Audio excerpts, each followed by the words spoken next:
جس گھر میں پیدا ہوئے، جس باپ کی اولاد بنے، وہ گھر بھی جو تو شرک میں مبتلا،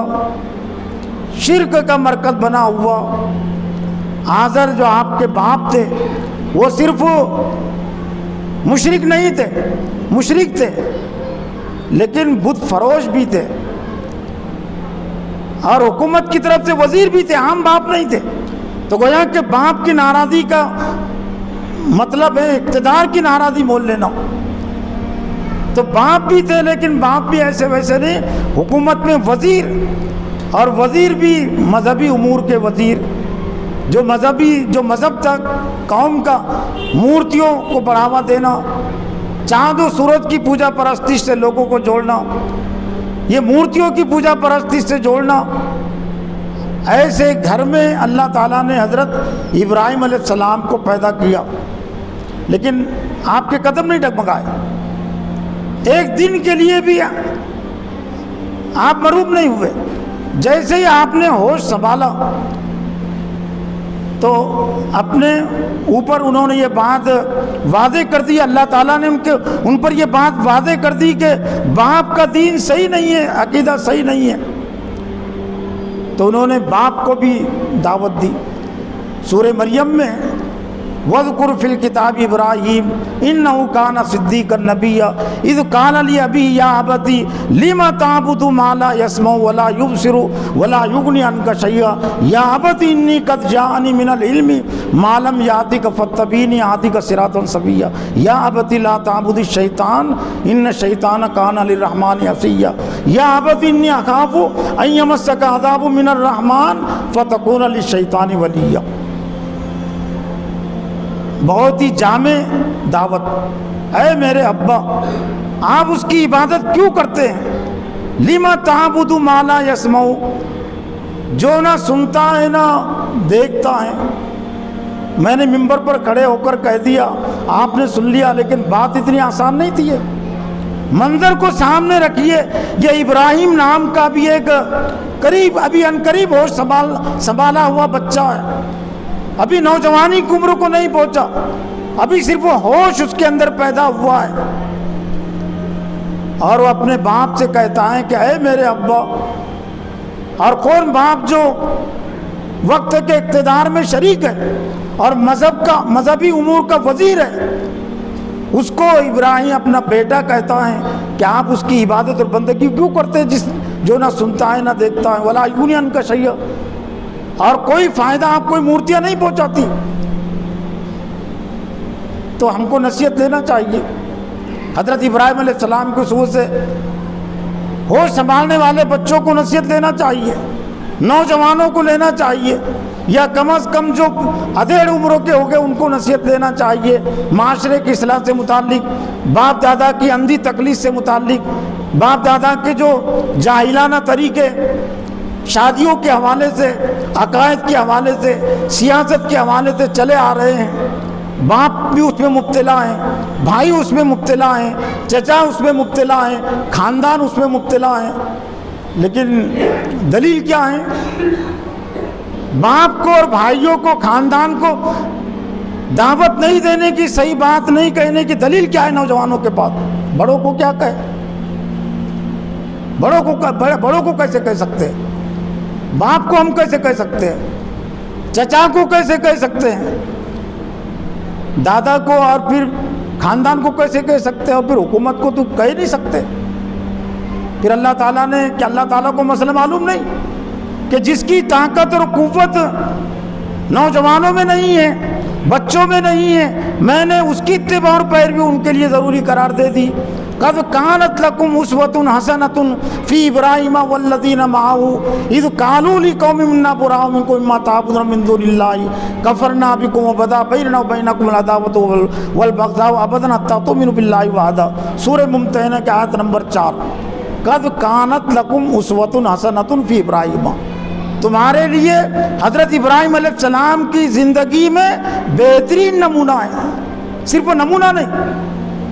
اسوہ حسنہ۔ اس نے اسوہ حسنہ کے الفاظ قرآن مجید میں خصوصیت کے ساتھ دو نبیوں کی زندگی کے حوالے سے استعمال ہوئے ہیں، ایک تو حضرت ابراہیم علیہ السلام کی زندگی کے حوالے سے،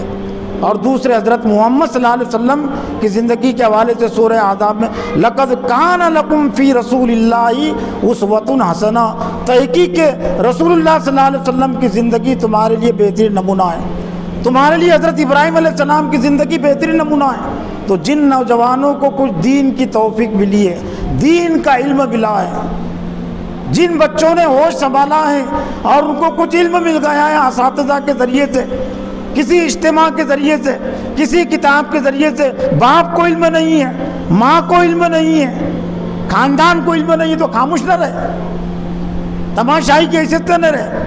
دوسری آیت میں یا ابتی انی قد جانی من العلم ما لم یاتک فاتبعنی اہدک صراطا سویا، اے میرے ابا میرے پاس وہ علم آیا ہے جو آپ کے پاس نہیں ہے، فاتبعنی، میری اتباع اور پیروی کیجئے۔ ایک ہوش سنبھالنے والا بیٹا اپنے باپ سے کہہ رہا ہے کہ آپ کے پاس وہ علم نہیں جو میرے پاس ہے، میری اتباع اور پیروی تمہیں کرنی چاہیے، اہدک صراطا سویا، میں تمہیں سیدھا راستہ دکھانے والا ہوں۔ یا ابت لا تعبد الشیطان، اے میرے ابا شیطان کی بندگی مت کیجیے، ان الشیطان کان للرحمن عصیا، اللہ کے علاوہ جس کی بھی بندگی کی جاتی ہے، پتھر کی بندگی، پتھر کی پوجا پرستی جو، جھاڑ کی پوجا پرستی جو، چاند و سورج کی پوجا پرستی جو، مزار کی پوجا پرستی جو، وہ شیطان کی پوجا پرستش ہے، اس لیے کہ شیطان اس سے راضی اور خوش ہوتا ہے۔ اللہ کے علاوہ جن کی بھی پوجا پرستی کی جاتی ہے دراصل وہ شیطان کی پوجا پرستی ہوتی ہے، حالانکہ ورنہ شیطان کے پتلے بنا کر وہاں کہاں پوچھتے تھے وہ، اور آج بھی کوئی شیطان کا پتلا نہیں بناتا، شیطان سے سب ڈرتے ڈراتے، شیطان آیا، بھوت آیا، تو سب ڈرتے ہیں اس سے بہت زیادہ محبت نہیں کرتا کوئی آج بھی شیطان سے۔ شیطان کے نقش قدم پر چلنے والے بھی شیطان پر زبانی لحاظ سے لعنت اور ملامتی بھیجتے ہیں، بڑا شیطان ہے، حالانکہ شیطان کے پیچھے چل رہے، لیکن صرف نام سے شیطان سے نفرت کا اظہار کر رہے ہیں اور شیطان کے کام اختیار کیے ہوئے ہیں۔ تو شیطان کی اتباع اور پیروی مت کیجیے، وہ رحمان کا بڑا نافرمان ہے۔ یا ابتی انی اخاف ان یمسک عذاب من الرحمن فتکون للشیطان ولیا، اے میرے ابا اگر مجھے اس بات کا ڈر ہے کہ اگر تم نے اللہ کی بندگی اختیار نہیں کی، یہ تم نے بت پرستی کو نہیں چھوڑا، ان یمسک عذاب من الرحمن، تو رحمان کا عذاب تم کو پکڑ لے گا، فتکون للشیطان فتکون شیطان ولیہ، اور تم شیطان کے دوست بن جاؤ گے۔ تو گویا کہ دعوت میں صرف خوشخبری نہیں ہے کہ تمہیں جنت ملے گی، ہاں ملے گی جنت بھی، لیکن وہ مشروط ہے ایمان اور اعمال صالحات کے ساتھ ہے جنت کی خوشخبری اور بشارت۔ لیکن جب تک کوئی ایمان قبول نہ کرے تو اس کے لیے تنبیہ ہے، اس کے لیے وعید ہے کہ اللہ کے غضب اور عذاب سے ڈرو اور بچو۔ لیکن باپ کتنا سخت دل تھا، اتنے دل نشین انداز میں بیٹے نے نصیحت کی، قال اراغب انت عن آلیتی یا ابراہیم لئن لم تنتہی لارجمنک واہجرنی ملیا، اے ابراہیم کیا تو میرے معبودوں سے اعراض کرتا ہے، منہ موڑتا ہے، لئن لم تنتہی، اگر تو باز نہیں آیا، یہ باتیں کہنے سے، یہ دعوت دینے سے تو باز نہیں آیا، تو ظاہر بات ہے جب نصیحتیں کر رہے ہوں گے حضرت ابراہیم علیہ السلام تو چہرے بشرے سے بھی واضح ہو رہا ہوگا نا کہ باپ کو پسند نہیں یہ باتیں، ایسا اچانک تھوڑی آدمی غصے میں آ جاتا ہے، غصے کا ایک پس منظر ہوتا ہے، لیکن آپ نے کوئی پرواہ نہیں کی کہ میری ان نصیحتوں کا باپ پر بہت برا اثر ہو رہا ہے اور باپ کو میری یہ نصیحتیں، میری دعوت پسند نہیں ہے، لیکن کوئی پرواہ نہیں کی حضرت ابراہیم علیہ السلام نے۔ لیکن جو جواب دیا پھر باپ نے، اگر تو باز نہیں آیا لارجمنک، میں تجھے سنسار کر دوں گا، واہجرنی ملیا، لیکن سنسار کیا کر سکیں گے اللہ، جس کو بچانا چاہے تو کس کی مجال ہے کہ اس کو مار سکے، وہ ایک وقت آگ میں ڈالے جانے کا وقت متعین تھا، زیادہ سے زیادہ باپ نے کہ واہجرنی ملیا، تو یہاں سے نکل جا، مجھ سے جدا ہو جاؤ، قال سلام علیک، حضرت ابراہیم علیہ السلام نے کوئی برا نہیں مانا، نہ مشتعل ہوئے، نہ غصے میں آئے، نہ بگڑے، تم پر سلامتی ہو، ساستغفر لک ربی انہ کان بی حفیہ، دشمنی میں دعوت نہیں دے رہے تھے باپ کو، محبت میں دعوت دے رہے، اور بہت ہی جانثاری کے ساتھ دعوت دے رہے تھے، اڑن کے ساتھ دعوت دے رہے تھے، اس لیے وعدہ کر کے گئے کہ میں تمہارے لیے مغفرت کی دعا کرتے رہوں گا، اور اس وقت تک مغفرت کی دعا کرتے رہے جب تک کہ اللہ تعالیٰ نے روک نہیں دیا۔ لیکن پھر اللہ تعالیٰ نے منع کر دیا کہ تمہارا جو باپ ہے مشرک، وہ شرک کی حالت میں مرنے والا ہے، وہ ایمان قبول کرنے والا نہیں ہے۔ تو تبرأ منہ، تو ابراہیم علیہ السلام پھر بعد آ گئے، انہوں نے اپنے باپ کے لیے مغفرت کی دعا کرنا چھوڑ دیا۔